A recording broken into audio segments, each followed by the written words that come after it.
সুমিত হালদার আমাদের প্রতিনিধি রয়েছেন আমাদের সঙ্গে সরাসরি। সুমিত, একেবারে স্থানীয় বাসিন্দারা আতঙ্কিত। সিসিটিভি ফুটেজে স্পষ্ট দেখা যাচ্ছে যারা রয়েছে এবং একেবারে সামনে পিছন থেকে পয়েন্ট ব্ল্যাঙ্ক রেঞ্জে গুলি করা হলো। এখনো পর্যন্ত পুলিশ কারোর খোঁজ পেয়েছে? দেখো, এখনো পর্যন্ত পুলিশ কিন্তু গোটা ঘটনার তদন্ত শুরু করলো। মূল যে দুইজন অভিযুক্ত হারুন খান এবং রোহিত, তাদের কিন্তু এখনো খোঁজ পাওয়া যায়নি। তাদের খোঁজে তল্লাশি চালাচ্ছে এই ঘটনায়। তবে এলাকায় আতঙ্ক ছড়িয়েছে। আমরা এলাকার মানুষের সঙ্গে একটু কথা বলে নেব। দাদা দাদা, এই যে একটা দিনের বেলা ভোরবেলা ঘটনা করলো, কতটা আতঙ্কি? हमको नहीं पता। হ্যাঁ, हमको नहीं पता। আপনার এইরকম একটা ঘটনা করলো কিভাবে? सफीक हमारे जमाए बाबू। हाँ। हम चाय हम यहाँ पर चाय मिलता, हम तब बंगला जानते नहीं। हाँ। तो हम चाय लेने आए थे तो हारून से और सफीक से बात होता रहा, हुज्जत होता रहा तू में। और रोहित बोल के एक लड़का, रोहित क्रिमिनल है। हाँ। रोहित हारून दोनों क्रिमिनल है। ठीक है, तो बात करते करते रोहित घुमा, मशीन निकाल के एक गोली यहाँ मारा। उसके बाद तू गिर गया, उसके बाद दूसरा गोली रोहित मारा, उसके बाद हारून मारा। ये लोग दोनों क्रिमिनल मेंटेलिटी लड़का है। और सफीक जो है बिजनेसमैन है, प्रमोटरी करता है। कुछ पैसा का खर्चा क्या मांगा होगा, नहीं दिया, गुस्सा में लोग गोली मारा है। ये लोग क्रिमिनल है। क्यों ये घटना हुआ? हमको लग रहा है लोग खर्चा क्या मांगा होगा, नहीं दिया होगा। मोहल्ला का लोकल लड़का है सफीक, उससे तोलाबाजी किया होगा, गुंडा है। और उसके साथ में कोई हाथ है, कोई का हाथ है, कोई बड़ा आदमी का हाथ है। আমার বোন আছে, আমার বোন আছে। আপনারা কি আতঙ্কিত এই যেভাবে খুন হলো? তারা 4টার সময় 4টে ভোর সরি গুলি চলে যায়, তো আমার মানটা কাজ করিনি। আপনার নাম? আমার নাম আনোয়ার আলী। আমি ওর শ্বশুর। দাদা, আপনি তো প্রাক্তন কাউন্সিলর, ঠিক কেন ঘটলো কি মনে হয়? এটা কেন ঘটলো দাদা, এটা আমি জানি না। এটা জানি কি, ছেলে আমার পাড়ার ছেলে, আমার ওয়ার্ডের ছেলে, ভালো ছেলে। একে এই আমি ভালো করে জানতাম। এখন রোজার সময় আছে, বাড়িতে আমি ছিলাম, ঘুম দিয়ে উঠে সেহরি করছিলাম, তখন চিল্লাচিল্লি শুনে নিচে নেমেছি, তো শুনলাম কি সফিককে হারুন খান গুলি মেরে দিয়েছে। কি কারণে মেরেছে এটা আমি জানি। এখানে কি পুলিশের নজরদারির অভাব আছে? এর আগেও তো গুলি চলেছে। হ্যাঁ, পুলিশের নজরদারির অভাব আছে, এইখানে পুলিশ দরকার আছে। প্রমোটিং তোলাবাজির জন্য তাকে টাকা চেয়েছিল, এই জন্য তো হতে পারে, ও বাড়ির লোক ভালো বলতে পারবে, আমি তো এই জানি না কেউ প্রমোটি করতো। পুলিশের কি করা উচিত? এইরকম একটা ঘটনা ঘটে গেল, পুলিশ করা উচিত যে এরকম লোককে ধরে শাস্তি দেয়া হোক। এরকম মানুষকে নির্মম ভাবে হত্যা করে দিলে একদম রোহিত, একদম শুনি তুমি আমাদের সঙ্গে থাকো। ইতিমধ্যে এই ঘটনায় যে দুজন দুষ্কৃতীর নাম জড়িয়েছে, একজন হারুন খান, অন্যজন রোহিত, এবং যেটা জানা যাচ্ছে যে টাকা নিয়ে বিবাদের জেরেই এই খুন বলে প্রাথমিকভাবে অনুমান করা হচ্ছে। সেই হাড়হিম করা সিসি ক্যামেরা ফুটেজ আবারও আপনারা দেখতে পাচ্ছেন যে ঘটনা ঘটেছে হাওড়ায়। একদম ভোর রাতে এই ঘটনা, প্রকাশ্য রাস্তায় পয়েন্ট ব্ল্যাঙ্ক রেঞ্জ থেকে প্রমোটারকে গুলি করে খুন করা হয়। হারুন খান এবং রোহিত, এই দুজনের নাম এখনো পর্যন্ত প্রাথমিকভাবে এই খুনের ঘটনার সঙ্গে জড়িত বলেই মনে করা হচ্ছে। পুলিশ সূত্রে এখনো পর্যন্ত এই খবর পাওয়া যাচ্ছে, টাকা নিয়ে বিবাদের জেরেই এই খুনের ঘটনা বলেই প্রাথমিকভাবে মনে করা হচ্ছে। স্থানীয়রা তারা যথেষ্টই আতঙ্কিত।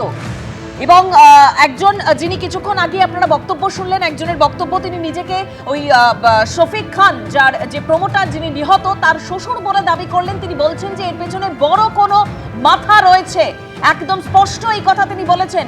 আমি আবারও চলে যাব ঘটনাস্থলে, আমাদের প্রতিনিধি সুনীত হালদার রয়েছেন। সুনীত,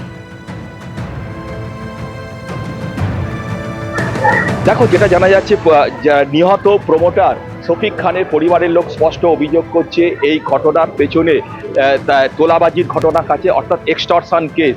কারণ তার কাছে টাকা ছিল এবং এলাকার যারা এই গুলি চালিয়েছে এবং যাকে তারা খুন করেছে তারা কিন্তু এলাকার কুখ্যাত দুষ্কৃতী।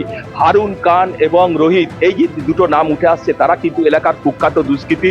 প্রাথমিকভাবে বাড়ির লোক সন্দেহ যে এর পেছনে টাকা চেয়েছিল, সেই টাকা দিতে না পারার কারণেই তারা শফিক খান টার্গেট হয়ে যায় এবং তাকে নির্মমভাবে খুব পয়েন্ট ব্ল্যাঙ্ক রেঞ্জ থেকে আজ ভোরে তাকে খুন করা হয়।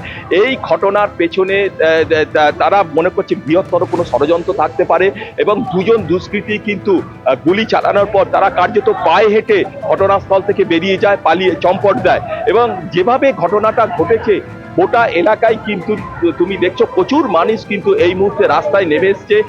সেখানে শফিক খানের পরিবারের লোকজন আছে, এলাকার লোকজন, বাড়ির লোকও আছে, এবং তারা কিন্তু এই ঘটনার বিচার চাইছে কার্যত। যেভাবে শফিক খান এলাকার প্রাক্তন কাউন্সিলর জানিয়েছেন যে শফিক খান কিন্তু যত ভালো ছেলে ছিল, তা এলাকায় তার পরিচয় ছিল ভালো ছেলে হিসাবে, এবং বেশ কিছু বাড়ি সে কাজে হাত দিয়েছে এবং প্রমোটিং করছিল, এবং সেভাবেই কিন্তু তার থেকে মোটা টাকা চাওয়া হয় বলে তাদের পরিবারের লোকের অভিযোগ। সে টাকা দিতে না পারার কারণেই তাকে টার্গেট হয়ে যায়। প্রথমে তারা এসে গল্প করতে, তার সঙ্গে কথা বলতে থাকে, হঠাৎই কিন্তু পেছন থেকে রিভলভার বার করে তাকে পয়েন্ট ব্ল্যাঙ্ক রেঞ্জ থেকে গুলি করে তাকে খুন করা হয়। এই মুহূর্তে এই এলাকাতে কিন্তু যেখানটা খুন হয়েছে তাকে পুরো পুলিশের, হাওড়া সিটি পুলিশের পক্ষ থেকে ঘিরে দেওয়া হয়েছে, এবং এইখানে চাপ রক্ত পড়ে রয়েছে, এবং ঘটনাস্থলে ফরেন্সিক বিশেষজ্ঞরাও আসতে পারে। এবং এখান থেকে যেটা জানা যাচ্ছে, সেই ঘটনাস্থল তার উল্টো দিকে একটা সিসিটিভি আছে। এটা চায়ের দোকান, এই চায়ের দোকানটার সামনে এখানে একটা সিসিটিভি আছে। এই সিসিটিভিতেই কিন্তু ধরা পড়ে পুরো ঘটনাটা।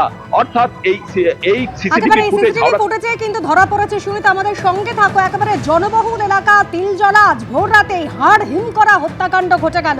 প্রমোটারের মাথা এবং বুক ফুঁড়ে বেরিয়ে গেল বুলেট। কলকাতা তিলজলা রোড এবং তারপর হাওড়ার গোলাবাড়ি, একেবারে বেলাগাম দুষ্কৃতী তাণ্ডব। আইন শৃঙ্খলা পরিস্থিতি নিয়ে কিন্তু প্রশ্ন তুলছেন স্থানীয় বাসিন্দারা। তারা নিরাপত্তার অভাব বোধ করছেন। যেভাবে একেবারে হেঁটে এসে প্রমোটারকে গুলি করে চম্পট দিল দুষ্কৃতীরা, একেবারে হাঁটতে হাঁটতে বেরিয়ে গেল দুষ্কৃতীরা। নিরাপত্তা কোথায়, স্থানীয় বাসিন্দারা এই অভিযোগ কিন্তু করছেন। দুজন দুষ্কৃতীর নাম উঠে আসছে, সিসিটিভি ফুটেজে স্পষ্ট দেখা যাচ্ছে। রোহিত এবং হারুন খা, যদি এখনো পর্যন্ত পুলিশ তাদের নাগাল পায়নি। যেটা দাবি করা হচ্ছে, পুরনো শত্রুতার জেরেই কিন্তু এই হত্যাকাণ্ডের ঘটনা ঘটেছে। টাকা দাবি করা হয়েছিল প্রমোটারের থেকে, তোলা আদায়ের জন্য চাপ দেওয়া হচ্ছিল, এবং তারপর আজ ভোর রাতে যখন ফিরছিলেন ওই 27 বছরের প্রমোটার শফিক খান, তাকে এভাবেই পয়েন্ট ব্ল্যাঙ্ক রেঞ্জে গুলি করে পালিয়ে যায় দুষ্কৃতীরা। কলকাতা তিলজলা রোডের পর হাওড়ার গোলাবাড়ি, হেঁটে এসে প্রমোটারকে গুলি করে পালিয়ে গেল দুষ্কৃতীরা।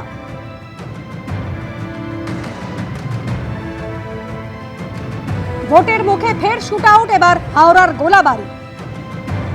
এবিপি আনন্দ এগিয়ে থাকে, এগিয়ে রাখে।